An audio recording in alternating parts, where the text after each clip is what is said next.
ఎన్నికలకు వచ్చేసి 28 లక్షలకు మించి ఖర్చు పెట్టకూడదంటే కోట్ల రూపాయలు కుమ్మరించి ఎన్నికల్లో గెలుస్తున్నటువంటి పరిస్థితి.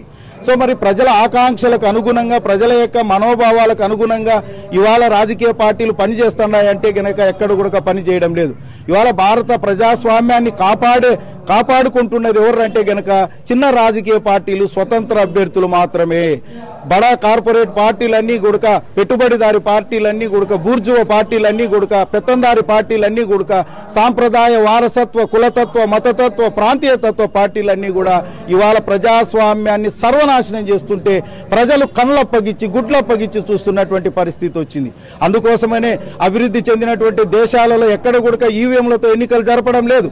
సో మన భారతదేశంలో ఈవీఎంలతోటి ఎన్నికలు జరుపుతున్నారు. ఈవీఎంల పైన అనేక ప్రజలకు అనుమానాలు, అపోహలు ఉన్నాయి. వాటిని నివృత్తి చేయాల్సినటువంటి బాధ్యత కూడా భారత ఎన్నికల సంఘం పైన ఉంది. అయితే ఎన్నికల సంఘం చేష్టలు ఉడిగి చూస్తుంది, కళ్ళప్పగిచ్చి చూస్తుంది, ఏం చేయలేనటువంటి పరిస్థితుల్లో ఉంది.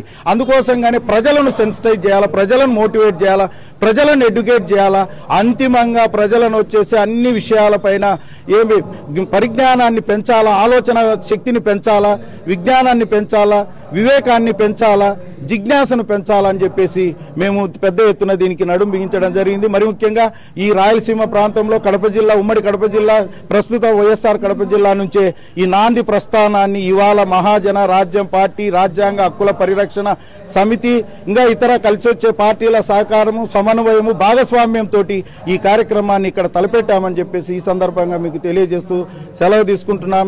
జై భారత రాజ్యాంగం, జై భారత ప్రజాస్వామ్యం.